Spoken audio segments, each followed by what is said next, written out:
পড়তে না পড়তেই দেখি যে এই ছেনা পেনাগুলোর এখন আর দুধের দাঁত ভাঙেনি, হাতের 2 ডজন সবুজ চুরি করে বসে আছে। প্রথমত তো বুঝছি না এই সবুজ চুরিটা তো আমাদের কালচারে কবে থেকে এলো। তারপরে শ্রাবণ মাস এলে সবুজ চুরির চলটা বাবু কে করেছিলাম তো সেটাই আমার মাথায় ঢোকে না। ছোট ছোট বাচ্চাগুলো এখনো যাদের দাঁত ভাঙেনি দুধের, তারা দেখি 2 ডজন 4 ডজন চুরি পরে ঝনঝন ঝনঝন ঝনঝন করে পাল দিয়ে চলে যাচ্ছে। আমার না আছে চুরি পরার ভাত, আর না আছে চুরি দেওয়ার মানুষ, না আছে সেই ভালোবাসার মানুষ, তো তাই আমার হাতে চুরি নেই। এখনকার জেনারেশনে এসে দাঁড়িয়ে ভাবছি রে বাবু কি করলাম জীবনে, একটা বয়ফ্রেন্ড করতে পারলাম না, কেমন বিধবা বাবুর মতো হাতগুলো নিয়ে নিয়ে ঘুরছি।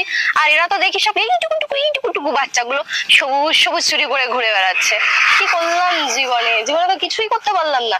রাস্তাঘাটে যখন বেরোতাম তখন আগে দেখতাম বড়রা প্রেম করছে, আর এখন দেখছি বাচ্চারা প্রেম করছে। মাঝখানে কি আমরা সারা জীবন এরকম ঝুলেই রয়ে যাবো? শ্রাবণ মাস এসে গেল, হাতে একটা সবুজ চুরি হলো না, কিছু হলো না, না চুড়িদার মানুষ হলো না, চুরি করার আমার মানসিকতা হলো। আর এইটুকুটুকু বাচ্চাগুলো কি সুন্দর ঘুরে বেড়াচ্ছে।